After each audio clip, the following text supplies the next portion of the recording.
வணக்கம் நண்பர்களே. இசை விசால் சீரியல் செம பரபரப்பாக போயிட்டு இருக்குன்னே சொல்லலாங்க. பரபரப்பான கட்டத்தில் நம்ம வர்ஷினி எதுக்கு மேலே உயிர் வாழக்கூடாது, நம்ம ராகவை பிரிஞ்சு அசோக்குமார் கூட சுபத்ரா அத்தை சொன்ன மாதிரி நான் வாழ்க்கையே தொடங்கக்கூடாது அப்படின்னு அந்த இடத்துல ஒரு இக்கட்டான முடிவை எடுத்து விஷம் கொடுத்து அவங்க கோயிலில் மயங்கி விழுறாங்க. ஒரு கட்டத்தில் வாயில் நுர தள்ளுன நம்ம வர்ஷினியை ஹாஸ்பிட்டலில் கொண்டு போய் சேர்க்குறாங்க. அங்கே தான் நம்ம இசை வர்ஷினியை பார்க்க நேரம், அக்கா நான் தப்பு பண்ணிட்டேன், ஏற்காட்டில் ராகவ் கூட நான் தப்பாக இருந்துட்டேங்க்கா, வேறு வழி இல்லை, நான் இப்போது அசோக்குமார் கூட வாழ முடியாதுக்கா அப்படின்னு சொல்லி கதறி அழுறாங்க. ஒரு கட்டத்தில் பார்த்தோன்னா இனி இதை மறைக்க முடியாது, சுபத்ரா அத்தைக்கிட்ட இந்த விஷயத்த சொல்லுவோம் அப்படின்னு நம்ம இசை நம்ம வர்ஷினியின் முடிவுக்கு காரணம் ராகவ் கூட அவள் குடும்பம் நடத்தியிருக்கா அப்படின்னு அந்த இடத்துல சுபத்ராட்ட போட்டு உடைக்கிறாங்க. சுபத்ரா அதிர்ச்சியில் நிற்கிறாங்க. அதை பற்றி தான் இந்த வீடியோக்குள்ளே பார்க்க போகிறோம். அதுக்கு முன்னாடி சேனலுக்கு லைக் அண்ட் சப்ஸ்கிரைப் பண்ணுங்கள் ஃப்ரெண்ட்ஸ். பக்கத்தில் இருக்க பெல் ஐக்கானையும் கிளிக் பண்ணுங்கள். அப்போ தான் நான் போடுற ஒவ்வொரு வீடியோவும் நோட்டிஃபிகேஷனாக உங்களுக்கு கிடைக்கும். வாங்க ஃப்ரெண்ட்ஸ் வீடியோக்குள்ளே போகலாம்.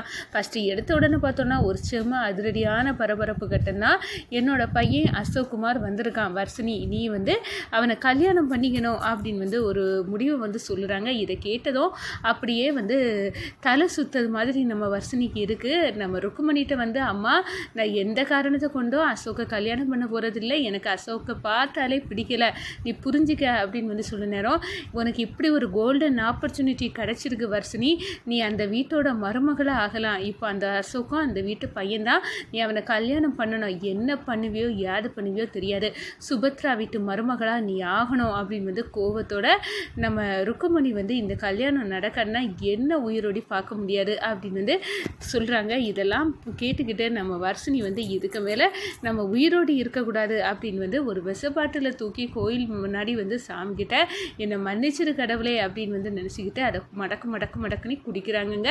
ஒரு கட்டத்தில் வாயில் நுர தள்ளி சுருண்டு விழுறாங்க. பக்கத்தில் உள்ள மக்கள் எல்லாம் ஹாஸ்பிட்டலுக்கு சேர்க்குறாங்க. நம்ம இசைக்கு தகவல் தெரிஞ்சு வராங்க. இசை அப்படியே அழுது புலம்புறாங்க. ஏன்டி இந்த முடிவெடுத்த, ஏன் என்ன காரணம், அக்கா என்னை மன்னிச்சிரு, நான் ஏற்காட்டுக்கு வந்தப்போ ராக கூட தப்பாக நடந்துட்டேன், அது எங்களுக்கு என்ன நடந்துச்சுன்னு தெரியலை, இந்த ஜூஸை குடித்த பிறகு எங்களுக்கு இப்படி ஒரு நிலைமை ஆயிடுச்சு, எங்களை மன்னிச்சிருக்கா, என்னால் அவரை பிரிஞ்சு வாழ முடியாது, இப்போ அசோக்குமாரை திடுதுப்புன்னு அத்தை கல்யாணம் பண்ணிக்க அப்படின்னு சொல்ல நேரம், எனக்கு வேறு வழி இல்லாமல் தான் இப்படி ஒரு உண்மையை வாங்கிட்ட மறைச்சேன், அதனால தான் நான் விஷம் குடித்தேன் அப்படின்னு சொல்கிறாங்க. அதை கேட்டதும் நம்ம இசையை அடிக்க போகிறாங்க.